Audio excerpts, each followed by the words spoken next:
My experience as a woman in the Catholic Church. I've always felt a distinct divide between the Catholic Church and myself.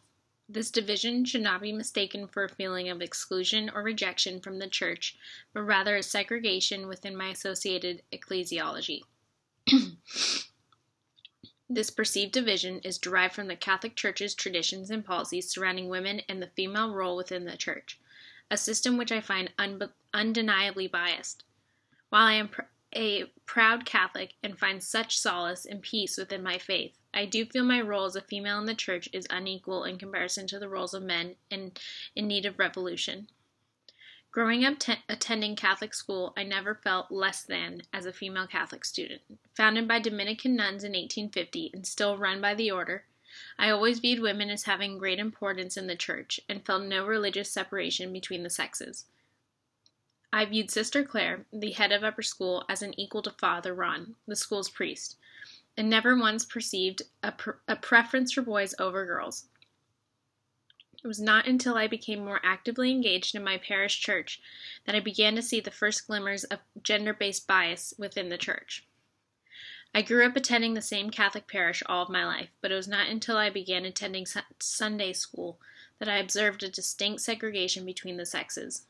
My first sexist encounter took place during my first Sunday school class, where our teacher spent the first class covering the fundamental principles of Catholicism and answering any questions we may have had regarding the Church or our faith. As she explained the purpose and role of the priest, one student raised their hand and asked if she, the teacher, was a priest, by which she responded with a "No, I'm a woman and I cannot be a priest." While I had unknowingly already realized this fact, I had never heard a woman's denial to priesthood be stated so bluntly. Confused and concerned, I raised my hand and asked just why not a woman could not become a priest. My teacher then went on to explain that God is a man, and because women are not male, they do not have the ability to fully understand and teach God's will.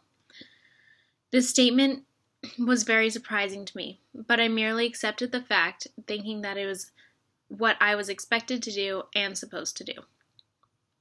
This was the first glimmer of religious sexism. However, it laid the groundwork for major questions I would later have surrounding my religion and my role as a woman within it. By the time I was in the 4th grade, my parents enrolled me in altar server training, and was on my way to becoming an altar server. I took this role very seriously because both my father and grandfather before me had been altar servers, and I considered it my duty as their child to carry out the role.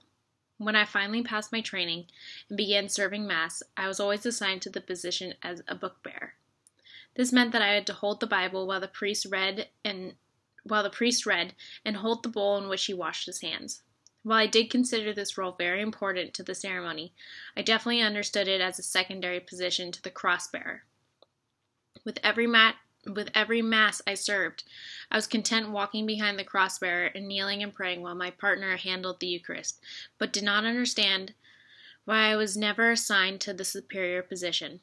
I wrote it off to simply being new and less experienced, and rarely thought of anything more. It was not until I had served as the book bearer for almost every Sunday for a year that my parents began to question why I was not being promoted as well. My father and I eventually went to the trainer's office and asked why I was not being assigned to cross-bearer, and were both taken back and surprised by the answer. My trainer replied that there was simply no way for me to be a cross-bearer because I was a girl, and that female servers were not sanctioned to handle such things as the Eucharist and the cross. Both my father and I were shocked by the bluntness and candor of his response, but yet left without protest. While I would like to be able to say we challenged my trainer, my parents, however, never encouraged me to serve again, and I returned to my original position in the pew with the rest of my family.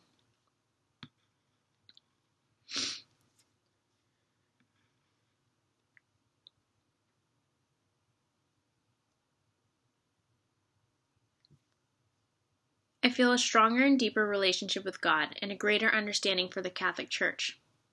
I will not deny that I am baffled and confused by my experiences with sexism in the Church, but I just chalk it up to a difference in interpretation.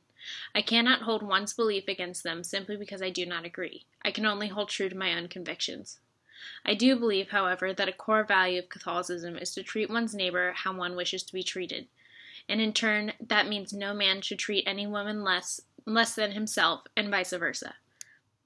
While it has taken years of learning and countless experiences, both good and bad, I finally feel as if I have found peace with myself and a true home in the Catholic Church, two things that I am immensely grateful and appreciative for.